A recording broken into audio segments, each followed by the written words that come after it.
نحمده ونستعينه ونستغفره ونعوذ بالله من شرور أنفسنا ومن سيئات أعمالنا. من يهده الله فلا مضل له ومن يضلله فلا هادي له. وأشهد أن لا إله إلا الله وحده لا شريك له وأشهد أن محمدًا عبده ورسوله. أعوذ بالله من الشيطان الرجيم. بسم الله الرحمن الرحيم. اليوم أكملت لكم دينكم وأتممت عليكم نعمتي ورضيت لكم الإسلام دينا. وقال النبي صلى الله عليه وسلم: من عمل عملا ليس عليه أمرنا فهو رد. ہر قسم کی تعریف، حمد و ثنا، کبریائی اور بڑائی صرف اور صرف اللہ رب العالمین کے لائق و زیبا ہے، جو ہمارا خالق ہے، مالک ہے، رازق ہے، جس نے ہمیں پیدا کیا، جس نے ہماری تخلیق کی، اور ہمیں پیدا کرنے کے بعد اللہ نے یوں ہی دوسری مخلوقات کی طرح ہمیں نہیں چھوڑا، بلکہ ہماری رہنمائی کے لیے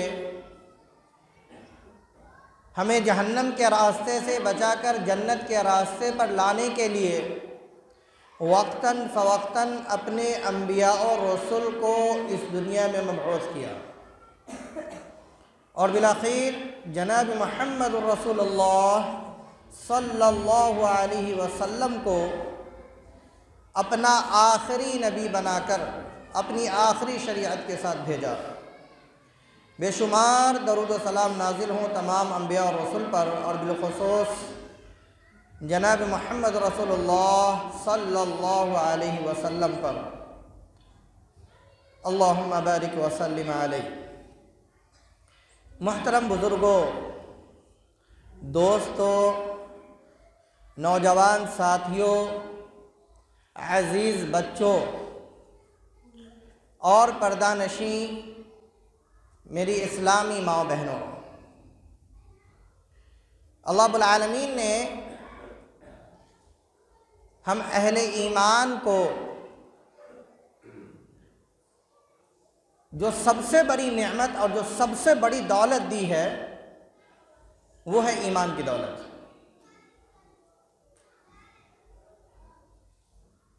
اللہ رب العالمین نے خود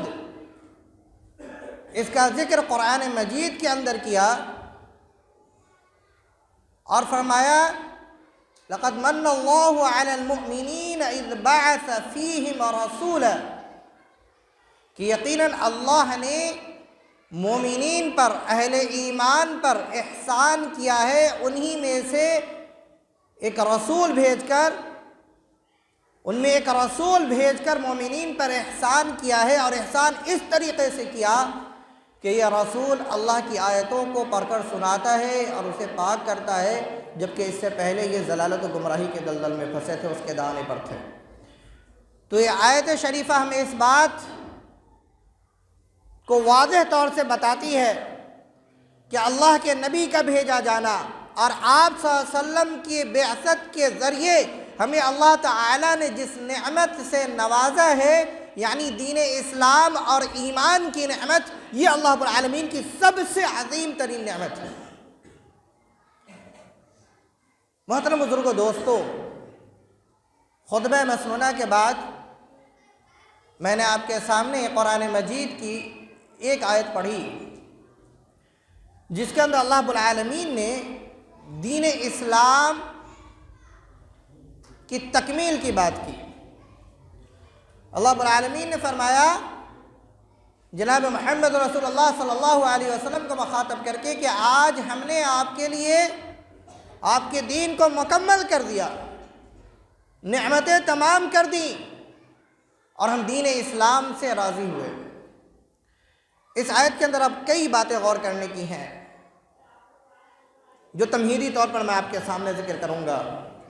سب سے پہلی بات یہ کہ اللہ رب العالمین نے اس آیت کے اندر یہ فرمایا کہ دین جناب محمد رسول اللہ صلی اللہ علیہ وسلم کی زندگی میں مکمل ہو چکا، اور مکمل اس کو کہتے ہیں کہ جس کے اندر ذرہ برابر بھی اضافے کی، زیادتی کی گنجائش نہ ہو، اسے مکمل کہتے ہیں۔ اور کہا ہم نے نعمتیں تمام کی، اور تمام وہ ہے کہ جس سے کمی کی بھی گنجائش باقی نہ ہو۔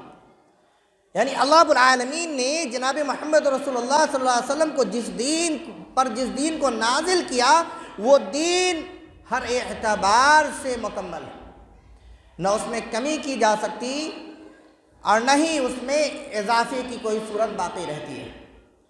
پھر اللہ رب العالمین نے فرمایا اور ہم دین اسلام سے راضی ہوئے، گویا کہ اللہ رب العالمین کی رضامندی دین اسلام سے ہے، اور دین اسلام وہ شریعت ہے جسے اللہ رب العالمین نے اپنی مقدس کتاب قرآن مجید کے اندر بیان کیا، اور اس کی تشریح و تفسیر کے اندر جناب محمد رسول اللہ صلی اللہ علیہ وسلم نے اپنی حدیث کے اندر بیان کیا۔ اسی کو دین اسلام کہتے ہیں، اور اللہ رب العالمین اسی سے راضی ہوتا ہے۔ باتیں کیا معلوم ہوئی؟ باتیں یہ معلوم ہوئی کہ اگر ہم عمل کرتے ہیں، کوئی بھی عمل اسلام سمجھ کر، دین سمجھ کر، ثواب کی نیت سے، تو ضرورت اس بات کی ہے کہ اس کا ثبوت یا تو کلام اللہ کے اندر ہو یا پھر آپ صلی اللہ علیہ وسلم کی پیاری حدیث کے اندر ہو۔ اللہ رب العالمین نے اسی بات کی وضاحت دوسری آیت کے اندر کی اور کہا وَمَن يَبْتَغِي غَيْرَ الْإِسْلَامِ دِينًا فَلَن يُقْبَلَ مِنْهُ، کہ جو دین کے علاوہ کسی اور دین کو تلاش کرے، یعنی اسلام کے جو احکامات ہیں، اسلام نے ہمیں جو احکامات ہم پر نازل کی ہیں، ان احکامات کو چھوڑ کر اگر کوئی کسی اور حکم کی پیروی کرنے لگے، منمانی کرنے لگے، جو چاہے دین کا حصہ بنا لے، اللہ رب العالمین نے فرمایا کہ اللہ رب العالمین ایسے لوگوں کے دین کو اور ایسے لوگوں کے اعمال کو ہرگز قبول نہیں کرتا، ہرگز قبول نہیں کرتا۔ اسی طریقے سے میرے بھائی، اللہ کے نبی صلی اللہ علیہ وسلم نے بھی اس بات کی وضاحت اپنی مقدس احادیث کے اندر کی ہے۔ چنانچہ آپ صلی اللہ علیہ وسلم نے فرمایا من عمل عملا لیس علیہ امرنا فہو رد، کہ جو کوئی ایسا عمل کرے جس پر ہمارا حکم نہ ہو، ہمارا امر نہ ہو، ہم نے کیا نہ ہو، یا ہم نے کرنے کے لیے کہا نہ ہو، یا ہم نے کرتے ہوئے دیکھا اور اس سے لوگوں کو منع نہ کیا ہو، اگر کوئی اس کے باوجود کوئی عمل کرے تو وہ مردود ہے، یعنی اللہ رب العالمین کے نزدیک وہ عمل قابل قبول نہیں ہے۔ اس بات کی وضاحت اللہ کے نبی صلی اللہ علیہ وسلم نے کئی احادیث کے اندر کی۔ چنانچہ اللہ کہ نبی صلی اللہ علیہ وسلم فرمایا کہ تم میں سے جو ہمارے بعد زندہ رہے گا فَسَيَرَا اخْتِلَافًا كَثِيرًا مَن يَعِشْ مِنكُم بَعْدِي فَسَيَرَا اخْتِلَافًا كَثِيرًا، کہ میرے بعد تم میں سے جو زندہ رہے گا وہ بہت زیادہ اختلافات دیکھے گا۔ تو ایسے اختلافات اور پرفتن زمانے میں تم کیا کرنا، تم میرے اور جس پر میرے صحابہ ہیں ان کی سنت کو تھامے رہنا، ان سے چمٹے رہنا، مضبوطی سے اسے پکڑ لینا۔ دوسری حدیث کے اندر اللہ کے نبی صلی اللہ علیہ وسلم نے اسی بات کو بیان فرمائی، ترکت فیکم امرین او شیئین، بعض روایتوں میں امرین کا لفظ ہے، بعض روایتوں کے اندر شیئین کا لفظ ہے، کہ میں نے دو چیزیں تمہارے درمیان چھوڑی ہے، میں دو چیزیں تمہارے درمیان چھوڑ کر جا رہا ہوں، جب تک تم اسے تھامے رہو گے تم میرے بعد گمراہ نہیں ہوں گے۔ حضرات گرامی، یہ تمام تر باتیں جو تمہیدی طور پر آپ کے سامنے پیش کی گئیں، ان تمام کا خلاصہ اور نچوڑ یہ ہے کہ دین اسلام اور شریعت وہی ہے جو اللہ اس کے رسول کے مطابق ہو، اور جو اللہ اس کے رسول کے مطابق نہیں ہے وہ سنت نہیں، وہ عبادت نہیں، بلکہ اسے بدعت سے تعبیر کیا جاتا ہے۔ اور جس کی وضاحت اللہ کے نبی صلی اللہ علیہ وسلم نے فرمایا من احدث فی امرنا هذا ما ليس منه فهو رد، جو کوئی میرے دین میں کوئی نئی بات ایجاد کرے وہ بدعت ہے، وہ مردود ہے۔ اور آپ صلی اللہ علیہ وسلم اپنی تمام خطبہ مسنونہ کے بعد آپ یہ کہا کرتے تھے کل محدثۃ بدعہ وکل بدعۃ ضلالہ وکل ضلالۃ فی النار، کہ ہر وہ چیز جو دین میں نئی ایجاد کی جائے وہ بدعت ہے، اور ہر وہ چیز جو بدعت ہے وہ گمراہی ہے، اور ہر وہ چیز جو گمراہی ہے وہ جہنم میں جانے کا باعث ہے۔ اس حدیث کے اندر ایک بات اور غور کریے گا، آپ صلی اللہ علیہ وسلم نے فرمایا ہر نئی چیز بدعت ہے اور وہ گمراہی ہے۔ لہذا بدعت کے اندر جو تفریق کی جاتی ہے کہ یہ بدعت حسنہ ہے، یہ بدعت سیئہ ہے، یاد رکھیے گا بدعت حسنہ اور بدعت سیئہ اسلام نے اس کی تشریح کبھی نہیں کی۔ کل بدعت ضلالہ، ہر بدعت ضلالت اور گمراہی ہے۔ اور بدعت کہتے ہیں اسی کو جس کو ہم دین سمجھ کر، اسلام سمجھ کر ثواب کی نیت سے کوئی کام کریں اور اس کو اللہ اس کے نبی صلی اللہ علیہ وسلم سے جوڑے اور اس کا ثبوت آپ صلی اللہ علیہ وسلم کے زمانے میں نہ ہو، جس کی اصل اس زمانے میں نہ ہو، آج کے زمانے میں اگر اس کو کیا جائے وہ بدعت ہے۔ محترم حضرات، یہ تمہیدی گفتگو جو میں نے آپ کے سامنے کی، اگر اسے ہم ذہن میں رکھیں اور ہمارا جو عنوان دیا گیا ہے شعبان کی فضیلت اور اس کی بدعت، شعبان کی فضیلت میں آپ صلی اللہ علیہ وسلم سے جو احادیث منقول ہیں وہ یہ کہ آپ صلی اللہ علیہ وسلم اس مہینے کے اندر کثرت سے روزہ رکھا کرتے تھے۔ عائشہ رضی اللہ تعالی عنہ اس حدیث کی راویہ ہیں، وہ بیان کرتی ہیں کان احب الشہور عند نبی صلی اللہ علیہ وسلم، کہ آپ صلی اللہ علیہ وسلم کے نزدیک سب سے زیادہ محبوب مہینہ جس میں آپ روزہ رکھتے تھے وہ شعبان کا مہینہ تھا، اور آپ اس میں کثرت کے ساتھ روزہ رکھتے تھے۔ بعض روایتوں کے اندر ہے وہ کہتی ہے کہ ہم لوگ یہ گمان کرنے لگتے تھے کہ آپ اب روزہ چھوڑیں گے، لیکن آپ لگ بھگ پورے مہینے کا روزہ رکھ لیا کرتے تھے۔ بعض روایتوں کے اندر انہوں نے یہ بھی کہا کہ میں نے جس کثرت کے ساتھ نبی اکرم صلی اللہ علیہ وسلم کو شعبان کے مہینے میں روزہ رکھتے ہوئے دیکھا ہے، اس کثرت کے ساتھ میں نے کبھی بھی آپ کو روزہ رکھتے ہوئے نہیں دیکھا۔ تو شعبان کی فضیلت یہ ہے کہ اس مہینے کے اندر آپ صلی اللہ علیہ وسلم کثرت کے ساتھ روزہ رکھتے تھے، اس کا اہتمام کرتے تھے۔ کیوں رکھتے تھے؟ جب آپ صلی اللہ علیہ وسلم سے اس کے متعلق سوال کیا گیا، ان تمام احادیث کا نچوڑ میں پیش کر رہا ہوں چونکہ میرے پاس بہت زیادہ وقت نہیں ہے۔ آپ صلی اللہ علیہ وسلم سے جب اس کے متعلق سوال کیا گیا کہ آپ ایسا کیوں کرتے ہیں، آپ عام دنوں میں، عام مہینوں میں، دوسرے مہینوں میں تو آپ نہیں رکھتے اس طرح روزہ، تو آپ نے کہا کہ اس مہینے کے اندر اللہ رب العالمین کے حضور، اللہ رب العالمین کے پاس بندے کی نیکیاں پیش کی جاتی ہیں، لہذا میں یہ چاہتا ہوں کہ میری نیکی جب پیش کی جائے تو میں روزے کی حالت میں رہوں۔ تو شعبان کے سلسلے میں جو فضیلت اللہ کے نبی صلی اللہ علیہ وسلم سے اور جو عمل اللہ کے نبی صلی اللہ علیہ وسلم سے ثابت ہے وہ یہ ہے کہ اس مہینے کے اندر کثرت کے ساتھ روزہ رکھا جائے۔ یہ ہے کہ 15 سے پہلے کثرت کے ساتھ روزہ رکھا جائے، اور اگر کسی کو طاقت نہ ہو تو 15 کے بعد وہ روزہ نہ رکھے، بلکہ رمضان المبارک کا انتظار کرے تاکہ رمضان کے مہینے میں وہ پھر نشاط کے ساتھ اور پوری مضبوطی کے ساتھ اس مہینے کے روزے کو رکھ سکے۔ یہ تو فضیلت ہے اس مہینے کی، اور یہ وہ عمل ہے جو آپ صلی اللہ علیہ وسلم نے ثابت ہے۔ لیکن اس کے علاوہ اگر آج ہم اپنے اسلامی سماج اور معاشرے کا جائزہ لیتے ہیں تو اس امت کی اکثریت، اس امت کا ایک بڑا طبقہ ایسے اعمال انجام دے رہے ہیں جس کا تعلق اسلام سے یا اسلامی احکامات سے نہیں ہے۔ جیسے یہ مہینہ شروع ہوتا ہے تو اس مہینے کے اندر بدعات و خرافات کی ابتدا اس مہینے کے ابتدا سے ہوتی ہے، اور وہ کیا ہے؟ سب سے پہلے جب یہ مہینہ شروع ہوتا ہے تو گھروں کے اندر قرآن خوانی کا سلسلہ شروع ہوتا ہے، اور یہ عقیدہ رکھا جاتا ہے کہ اگر اس مہینے کے اندر قرآن خوانی کی جائے اور اپنے مردے کی طرف سے بخشوایا جائے، پڑھ کے بخشوا دیا جائے کرایہ پر لا کر مولوی صاحب اور حافظ جی کو، تو ہمارے ابو جنت میں چلے جائیں گے۔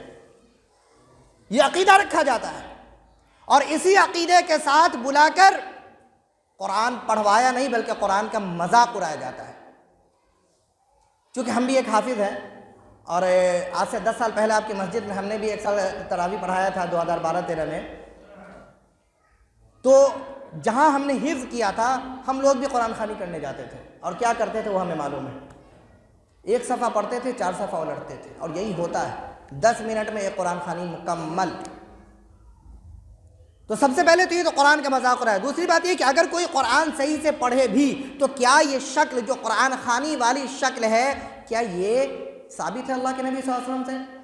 اور میں نے آپ کے سامنے ابھی جو تمہیدی طور پر باتیں ذکر کی کہ اسلام وہی ہے، دین وہی ہے جو کتاب و سنت کے اندر موجود ہے. لہذا آپ اگر کسی بھی چیز کے صحیح اور غلط ہونے کے لیے پیمانہ چاہتے ہیں، معیار چاہتے ہیں، تو آپ کے لیے لازم اور ضروری ہے کہ آپ اسے پیمانہ سمجھیں جسے ہمارے اور آپ کے نبی جناب محمد رسول اللہ صلی اللہ علیہ وسلم نے ہمارے لیے پیمانہ منتخب کیا ہے، اور جسے اللہ رب العالمین نے اپنی کتاب کے اندر جس کا ذکر کیا ہے کہ جب اختلافات ہو تو اللہ اس کے رسول کی طرف لوٹو اور وہاں پر دیکھو کہ اللہ اس کا رسول کیا کہہ رہا ہے. تو قرآن خوانی کا جو سلسلہ ہمارے یہاں شروع ہوتا ہے یہ واضح طور کی ایک بدعت ہے. میرے بھائی آپ جا کر دیکھیں کہ اللہ کے نبی صلی اللہ علیہ وسلم کے زمانے میں آپ صلی اللہ علیہ وسلم کی زندگی میں کیا آپ کی بیویوں کا انتقال نہیں ہوا؟ آپ کے چچا کا انتقال ہوا، بے شمار صحابہ کا انتقال ہوا، ان کے بعد صحابہ کی زندگی میں بے شمار لوگوں کا انتقال ہوا. کیا کسی نے بھی کہیں پر کوئی حدیث، صحیح حدیث، موضوع اور ضعیف روایت کی بات نہیں کی جاتی جس سے ثبوت ملتا ہو کہ قرآن خوانی کیا جائے اور خصوصی طور پر اس مہینے کے اندر کیا جائے؟ ایک بات یاد رکھیے گا ہمیشہ، ایک اصول میں بتاتا ہوں آپ کو. دین کے اندر جو عبادت تعداد کے ساتھ متعین ہے، مثال کے طور پر نماز کے اندر ظہر کی نماز میں 4 رکعت فرض ہے، اس میں کمی بیشی کی، تعداد کے اندر بھی کمی بیشی کی اجازت نہیں.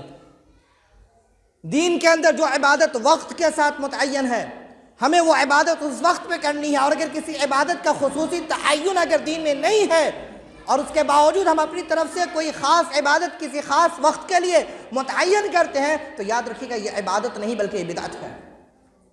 کسی وقت سے ہو، کسی دن سے ہو، کسی رات سے ہو، تعداد سے ہو، گھڑی سے ہو، اسلام نے جو تعداد اور جو وقت جس عبادت کے لیے، جو شکل و صورت جس عبادت کے لیے متعین کیا ہے، اگر اس شکل و صورت کے ساتھ ہم عبادت کرتے ہیں تب تو وہ عند اللہ مقبول ہے. ورنہ پوری زندگی چٹائی پر ناک رگڑتے رہ جائیے، سجدے کرتے رہ جائیے، اللہ رب العالمین آپ کی اس عبادت کو جو سنت کے مطابق نہیں وہ قبول نہیں کر سکتا، نہیں قبول کر سکتا. لہذا قرآن خوانی کا سلسلہ یہ پہلی شروعات ہوتی ہے. اور دوسرا کیا ہوتا ہے؟ ابا کے نام سے میلاد کروانا. مولوی صاحب کو بلوا کر تقریر کروا دیا، ابا کو بخشوا دیا. اب تقریر کرنے سے پہلے گانا، اور تقریر کر دی گیا پھر قوالی اور گانا اسٹارٹ کر دیا. یہ میلاد جو کہ خود ایک بدعت ہے،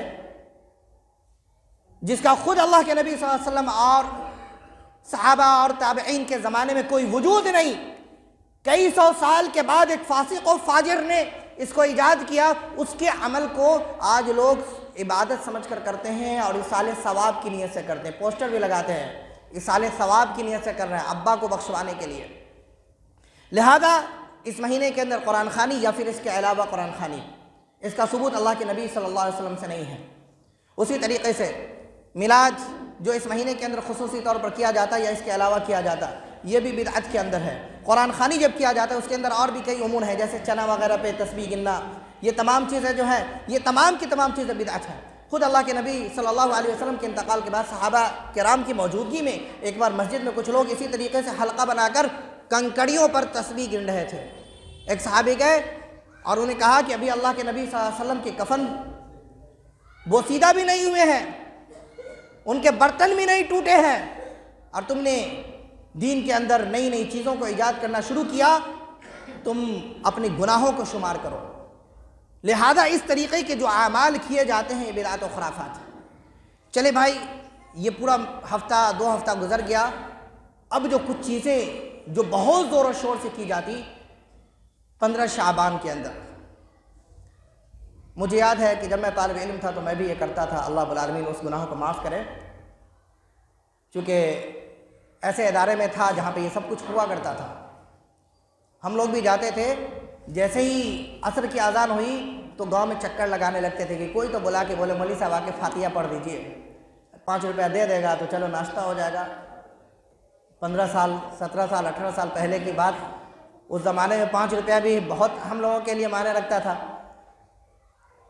تو فاتحہ کروانا یہ ایک نئی بدعت ہے، اور اس کا ثبوت کیا دیتے ہیں؟ اس کا ثبوت کیا دیتے ہیں کہ اللہ کے نبی صلی اللہ علیہ وسلم نے ایسا کیا ہے۔ اللہ کے نبی صلی اللہ علیہ وسلم سے کوئی ایک حدیث بھی ایسی ثابت نہیں کہ آپ صلی اللہ علیہ وسلم نے کسی دانے کے اوپر فاتحہ پڑھا ہو۔ اسلام نے ہمیں صرف دانے کے اوپر پڑھنے کے لیے اگر کچھ سکھایا ہے تو صرف اور صرف کیا؟ بسم اللہ، بسم اللہ کرو اور کھاؤ۔ اس کے علاوہ یہ جو فاتحہ پڑھتے ہیں، اور فاتحہ کے اندر بھی بہت ساری چیزیں ہوتی ہیں، ابا کے نام سے، یہ اماں کے نام سے، یہ اللہ کے نبی کے نام سے، یہ فاطمہ کے نام سے، یہ فلاں پیر کے نام سے، یہ فلاں پیر کے نام سے، اور نہ جانے کتنی چیزیں ہوتی ہیں۔ یہ حقیقت میں بیان کر رہا ہوں، یہ خود میں نے دیکھا اور میں نے کیا، اس وجہ سے میں جانتا ہوں۔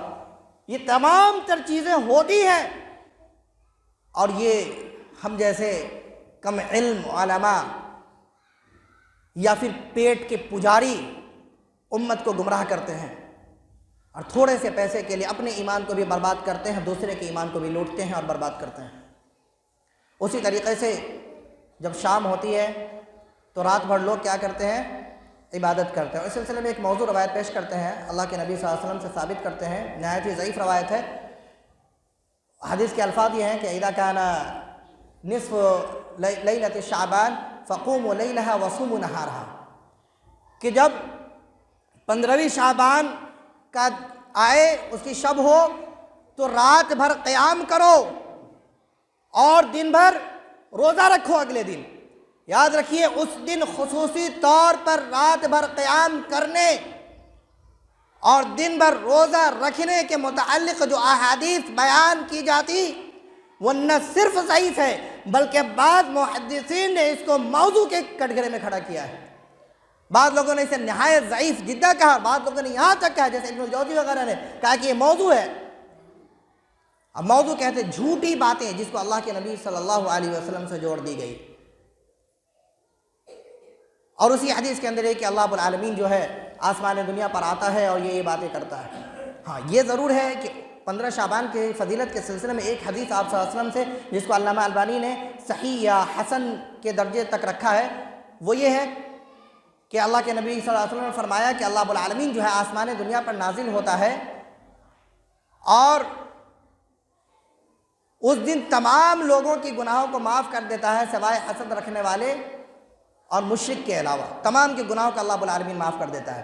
یہ حدیث جو شعبان کے سلسلے میں ہے، یہی اسی مفہوم کی حدیث دوسرے ایام کے سلسلے میں بھی ہے، اور ہر رات کے سلسلے میں یہ حدیث موجود ہے کہ اللہ رب العالمین آسمان دنیا پر نازل ہوتا ہے اور آسمان دنیا پر نازل ہو کر لوگوں کے گناہوں کو معاف کر دیتا ہے۔ تو اس مفہوم کی حدیث تمام راتوں کے لیے بھی موجود ہے، جمعہ کے دن کے لیے بھی اس مفہوم کی حدیث موجود ہے۔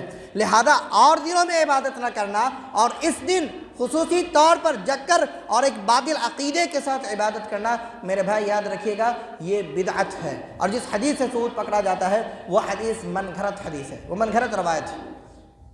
اسی طریقے سے اس رات ایک کام یہ کیا جاتا ہے کہ رات بھر عبادتیں تو کی ہی جاتی ہیں، جھونڈ در جھونڈ قبرستان کی زیارت کی جاتی ہے پورے مجمع کے ساتھ، اور اس سلسلے میں 2 روایتیں پیش کی جاتی ہیں، ایک عمومی روایت جو کہ صحیح روایت ہے، اور ایک عائشہ رضی اللہ تعالی عنہ کے سلسلے میں۔ عمومی روایت جس سے دلیل پکڑتے ہیں، جسے یہ تخصیص، جیسا کہ میں نے ابھی کہا کہ کوئی بھی دن اگر ہم متعین کرتے ہیں اور اسلام نے اگر متعین نہیں کیا تو ہم متعین کر کے اس کو عبادت کے اندر شامل نہیں کر سکتے۔ اللہ کے نبی صلی اللہ علیہ وسلم کی حدیث ہے، قد انی نہیتکم عن زیارت القبور فزوروها، کہ میں نے تم کو زیارت قبور سے منع کیا تھا لہذا تم اس کی زیارت کرو۔ یہ روایت بالکل صحیح ہے۔ اس کا مطلب یہ نہیں کہ شعبان کے دن جھونڈ بنا کر جاؤ اور زیارت کرو، کبھی بھی آپ جاؤ، قبرستان جاؤ، جا کر موت یاد آتی ہے، قبر والوں کے لیے مغفرت کی دعا کرو، ان کو سلام پڑھو، جو طریقہ اسلام نے ہمیں بتایا ہے۔ لہذا یہ حدیث اگر کوئی پیش کرتا ہے تو یہ حدیث عموم کے اوپر دلالت کرتی ہے، تخصیص کے اوپر یہ حدیث دلالت نہیں کرتی کہ شعبان کے 15ویں شعبان کو جانا ہے۔ لہذا لوگوں کے سامنے یہ حدیث پیش کر کے انہیں گمراہ کرنے کی کوشش کی جاتی ہے۔ یاد رکھیں یہ حدیث ہے، صحیح حدیث ہے۔ اللہ کے نبی نے کہا کہ قبروں کی زیارت کرو، میں نے منع کیا تھا لیکن جاؤ، اس سے موت یاد آتی ہے۔ یہ روایت صحیح ہے اور جانا چاہیے قبروں پہ، قبروں کی زیارت کرنی چاہیے تاکہ ہمیں بھی یہ احساس ہو کہ ایک دن ہم بھی یہاں آنے والے ہیں، اور اس کے عوض ہمیں اللہ رب العالمین توفیق دے کہ ہم اللہ رب العالمین کی عبادت کریں اور اپنے قبر کے مرحلے کو اور منزل کو صحیح کرنے اور اسے جنت کے باغیچوں میں سے ایک باغیچہ بنانے کی ہم کوشش کریں۔ دوسری روایت جو منگھرت روایت پیش کی جاتی ہے اور نہایت ضعیف ہے، عائشہ رضی اللہ تعالی عنہا کے واقعے کے سلسلے میں کہ آپ صلی اللہ علیہ وسلم کی باری عائشہ رضی اللہ تعالی عنہا کے گھر تھی۔ عائشہ کی جب آنکھ کھلی تو دیکھا اللہ کے نبی صلی اللہ علیہ وسلم بستر پر نہیں ہیں، تو انہیں یہ ڈر محسوس ہوئی، انہیں خوف لاحق ہوئی کہ کہیں ایسا تو نہیں کہ اللہ کے نبی ہم کو چھوڑ کر کسی دوسری بیوی کے پاس چلے گئے۔ یہ پیچھے گئی تو دیکھا اللہ کے نبی صلی اللہ علیہ وسلم جنت البقیع کے اندر تشریف فرما ہے اور لوگوں کے لیے دعا کر رہے ہیں۔ اللہ کے نبی صلی اللہ علیہ وسلم نے جب عائشہ رضی اللہ تعالی عنہ کو دیکھا تو کہا کہ کیا تم نے یہ سوچ رکھا ہے کہ اللہ اس کا رسول تمہارے حق میں جو ہے سو ظلم و زیادتی کرے گا، تمہارے ساتھ ناانصافی کرے گا؟ تو عائشہ نے کہا اللہ کے نبی مجھے یہ لگا کہ کہیں آپ کسی اور کے گھر چلے گئے۔ اللہ کے نبی نے کہا کہ جبرائیل امی آئے تھے اور کہا کہ آپ جنت البقیع میں جائیں اور جا کر آپ قبر والوں کے لیے آپ مغفرت کی دعا کریں، اس لیے میں نے تم کو نہیں جگایا۔ اب اس واقعے کو پیش کرتے ہیں اور جو زیادتی اور اضافہ کرتے ہیں وہ یہ کہ یہ واقعہ جو ہے اللہ کے نبی صلی اللہ علیہ وسلم کا 15 شعبان کا ہے، جبکہ صحیح روایت کے اندر یہ واقعہ صحیح ہے کہ آپ صلی اللہ علیہ وسلم جنت البقیع گئے تھے، لیکن صحیح روایتوں کے اندر 15 شعبان کو جانے کا ذکر موجود نہیں ہے، اور جس حدیث کے اندر یہ ذکر موجود ہے وہ نہایت ہی ضعیف روایت ہے، اور اسی کے اندر یہ ہے کہ اللہ رب العالمین جو ہے اس رات بنو کلاب کی بکریوں کے جو بال ہیں اس سے زیادہ لوگوں کو کثرت کے ساتھ معاف کرتا ہے، ان کی مغفرت کر دیتا ہے۔ لہذا میرے بھائی یہ جو روایت پیش کی جاتی ہے عائشہ رضی اللہ تعالی عنہا کی، یہ واقعہ آپ صلی اللہ علیہ وسلم جنت البقیع گئے تھے، عائشہ کے پاس تھے تو، لیکن اس واقعے کے اندر 15 شعبان کا صحیح حدیث کے اندر ذکر موجود نہیں ہے، لہذا اس کو بھی 15 شعبان سے جس حدیث کی مناسبت سے جوڑا جاتا ہے یہ نہایت ہی غلط بات ہے، اور یہ ضعیف روایت کے ذریعے اس کو جوڑا جاتا ہے، لہذا اللہ کے نبی صلی اللہ علیہ وسلم سے یہ چیز ثابت نہیں۔ اور غور کریے آپ، اگر تھوڑی دیر کے لیے ہم یہ مان لیں کہ چلو یہ حدیث صحیح بھی ہو، تو کیا اللہ کے نبی صلی اللہ علیہ وسلم نے اتنی بڑی بات، اتنی فضیلت والی رات کے بارے میں اپنی بیوی کو نہیں بتایا؟ جبکہ اللہ کے نبی صلی اللہ علیہ وسلم نے فرمایا کہ اللہ رب العالمین نے جو کچھ مجھے دین کے طور پر دیا ہے، اے لوگوں تم گواہ رہو، میں نے وہ پہنچا دیا، تو کیا اللہ کے نبی نعوذ باللہ جھوٹ بول رہے ہیں؟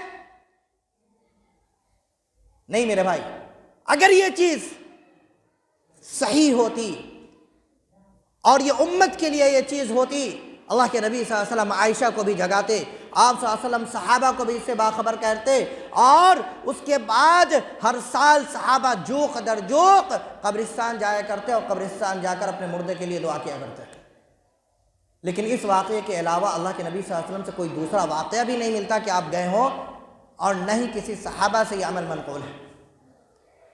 لہذا اگر یہ چیز نہ پھر کبھی اللہ کے نبی سے منقول ہے نہ صحابہ سے منقول ہے، اس کو ہم یہ اہتمام کے ساتھ ہر سال جائیں اور جوق در جوق جائیں، جھنڈ بنا کر جائیں اور جا کر وہاں پر جو خرافات کیے جاتے ہیں اس کو انجام دیں، اسلام نے ہمیں اس بات کی اجازت نہیں دی۔ اور وہ خرافات کیا کیے جاتے ہیں؟ بعض جگہوں پر آپ دیکھیے گا مردوں کے ساتھ ساتھ عورتیں بھی زیارت قبور کے لیے جاتی ہیں۔ ایک یہ دوسرا یہ کہ پورے قبرستان کو دلہن کی طرح سجا دیا جاتا ہے، چراغاں کیا جاتا ہے۔ کیا یہ فضول خرچی نہیں؟ اسلام نے اسے نہیں روکا ہے؟ جا کر اگر بتیاں جلائی جاتی ہیں، موم بتیاں جلائی جاتی ہیں، قبرستان پہ چراغاں کیا جاتا ہے، اسلام نے کہاں اس بات کی اجازت دی کہ غیروں کے طرز عمل کو اپنا کر مسلمان بھی جائے اور جا کر قبروں پر، جس طریقے سے عیسائی جا کر اپنے قبروں پر چراغاں کرتے ہیں اس طریقے سے مسلمانوں نے ان کے طرز عمل کو لے لیا اور عیسائی کے طریقے سے جاتے ہیں، اگر بتیاں جلاتے ہیں، موم بتیاں جلاتے ہیں اور نہ جانے کیا کچھ خرافات مچاتے ہیں اس رات۔ اور اگر یہ اگربتی یا موم بتی یہ سب نہ بھی جلائیں اور دیگر خرافات نہ بھی کریں تو خصوصی طور پر اس رات میں جو قبرستان جانے کا اہتمام کیا جاتا ہے وہ اللہ کے نبی صلی اللہ علیہ وسلم سے ثابت نہیں ہے، اور جب نہیں ہے تو وہ عمل اللہ کی قسم قیامت تک سنت نہیں ہو سکتا، اور اس عمل کے کرنے سے ہمیں ثواب نہیں مل سکتا، بلکہ اس کی وجہ سے ہم اور آپ اپنے آپ کو جہنم کے گڑھے میں ڈھکیل رہے ہیں۔ اسی طریقے سے اس رات کے سلسلے میں یہ عقیدہ رکھا جاتا ہے، اور بڑی دلچسپ بات ہے، جب آپ دلیل دیکھیے گا ان کی تو ان کے عقل پر آپ بھی کہیے گا کہ کتنے احمق لوگ ہیں۔ کہتے ہیں کہ یہ رات براءت کی رات ہے۔ براءت کا مطلب یہ ہے کہ اس رات اللہ سب کو معاف کر دیتا ہے۔ اسی طریقے سے یہ عقیدہ رکھتے ہیں کہ اس رات سال بھر جو کچھ ہونے والا ہے اس کے فیصلے کیے جاتے ہیں۔ سال بھر جو کچھ ہوتا ہے اس کے فیصلے کیے جاتے ہیں۔ اسی وجہ سے اچھا پکاؤ کھاؤ، اچھا کپڑا پہنو، تاکہ سال بھر روزانہ بریانی توڑنے کا موقع ملے۔ میرے بھائی، کیا واقعی ایسا ہے؟ چلیے پہلے ان کی دلیل کا ہم جائزہ لیتے ہیں۔ دلیل کیا دیتے ہیں؟ سورۃ الدخان کی آیت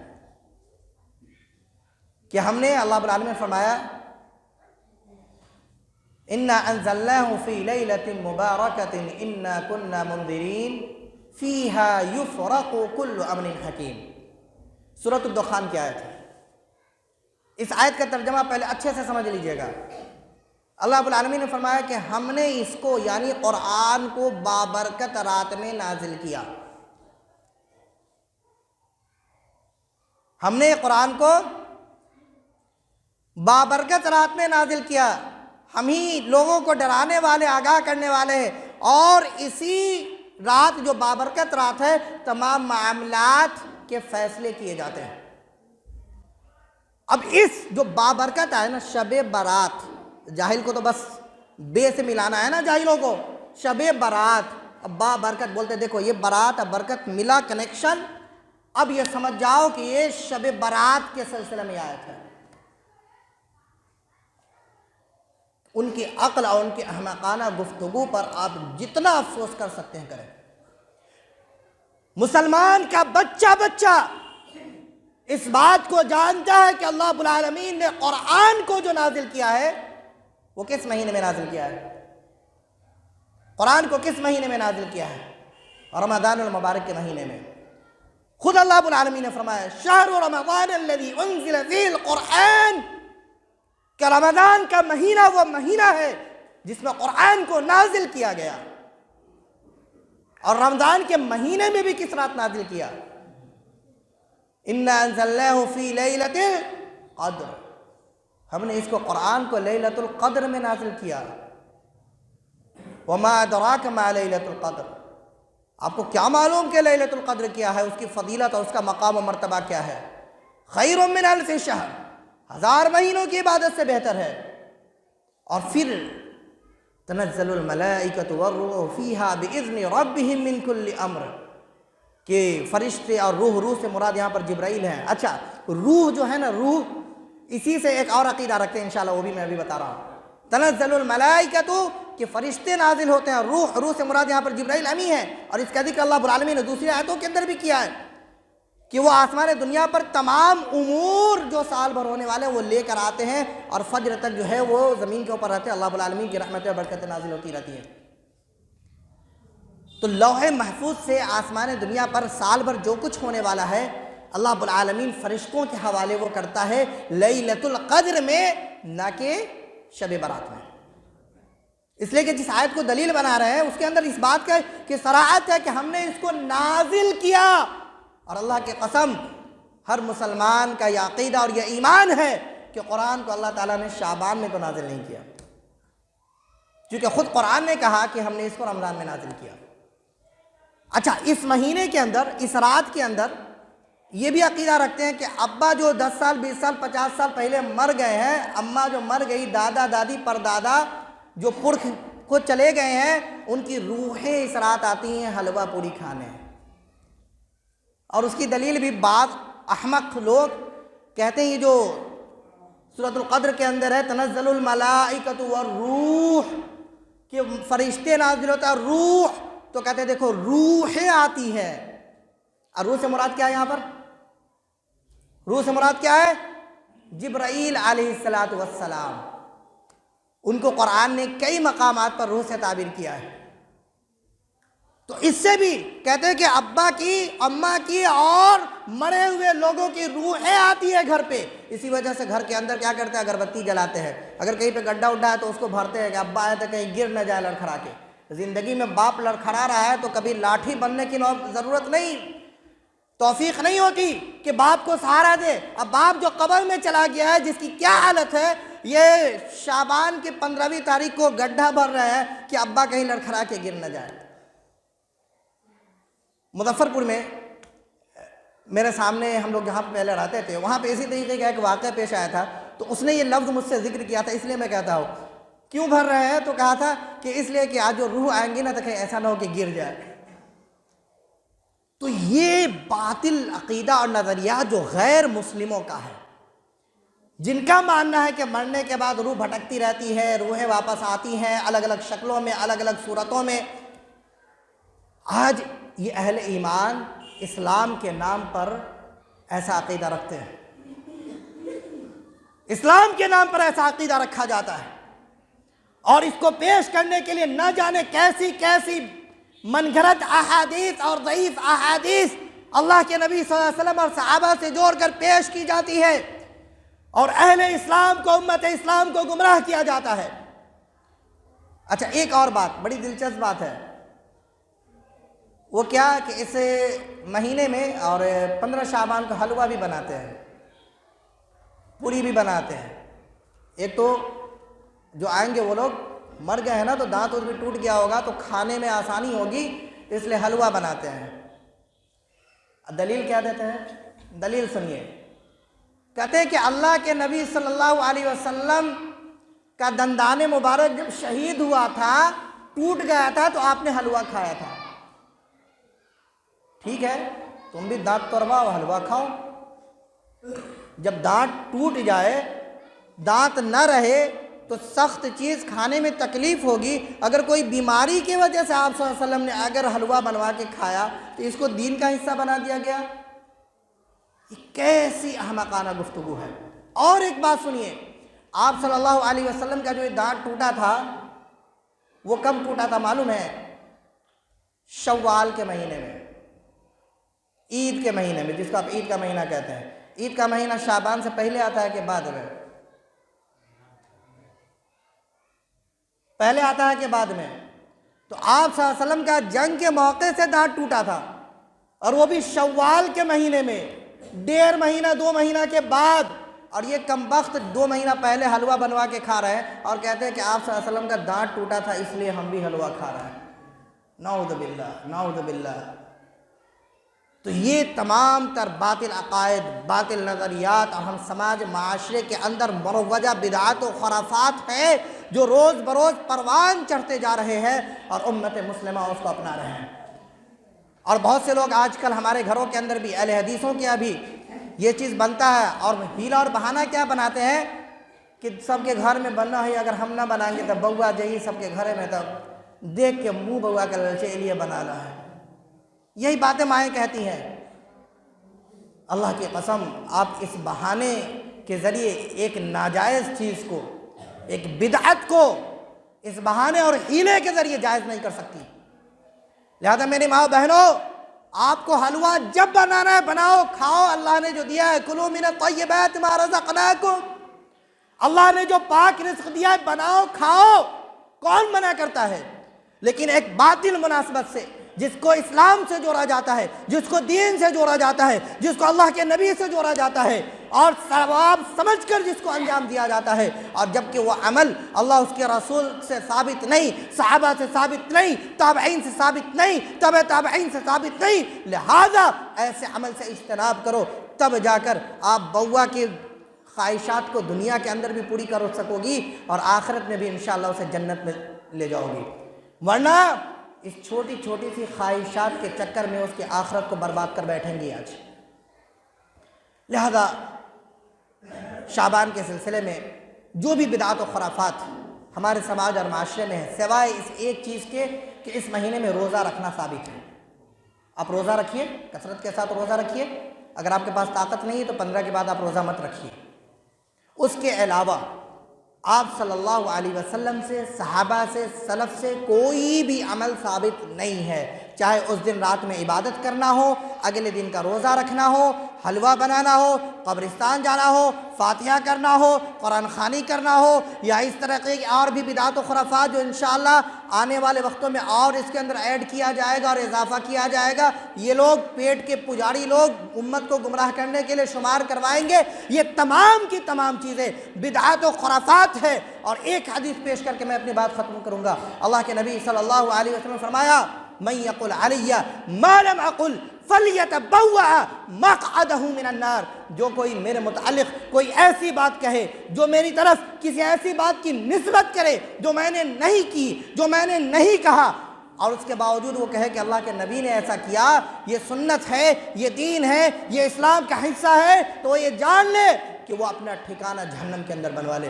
جس کسی کو جہنم کے اندر اپنا ٹھکانہ بنوانا ہے، شوق سے حلوہ کھاؤ، شوق سے جو کرنا ہے کرو، اور اگر نہیں جنت کے خواہش مند ہو تو پھر سنت کے راستے پر چل پڑو۔ اور اللہ کے نبی صلی اللہ علیہ وسلم کے اس حدیث کو یاد رکھو۔ آپ صلی اللہ علیہ وسلم نے جب فرمایا تھا، آپ نے لکیریں کھینچی تھی اور کہا تھا ھذا سبیل اللہ، یہ جو سیدھا راستہ ہے، یہ جو صراط مستقیم ہے، یہ میرا راستہ ہے۔ اس کے بعد جو راستے ہیں یہ شیطان کے راستے ہیں، سو شیطان کے راستوں سے اجتناب کرو۔ میرے بھائیوں، صراط مستقیم پر چلو، یہی نجات کا ضامن ہے۔ صراط مستقیم پر چل کر ہی جنت جاؤ گے۔ جو لوگ کہتے ہیں کہ اجی راستہ الگ الگ ہے لیکن لوٹیں گے تو سب آدمی ایک ہی جگہ نا، یہ گمراہ کر رہے ہیں، یہ گمراہ کر رہے ہیں۔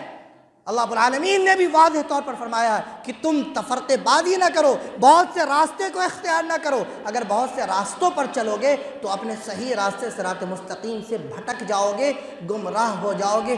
بس یہی باتیں ہیں، چند باتیں جو آپ کے سامنے کتاب و سنت کی روشنی میں اللہ کی توفیق سے جو میں نے آپ کے سامنے پیش کی۔ بس دعا ہے کہ اللہ تبارک و تعالیٰ اس امت کو یہ باتیں سمجھنے کی توفیق عنایت۔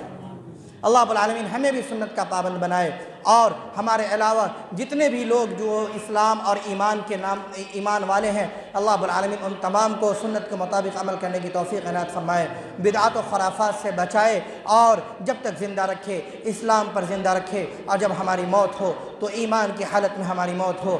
آمین ثم آمین۔ اقول قولی ھذا استغفر اللہ لی ولکم ولسائر المسلمین انہ هو الغفور الرحیم۔ السلام علیکم ورحمۃ اللہ وبرکاتہ۔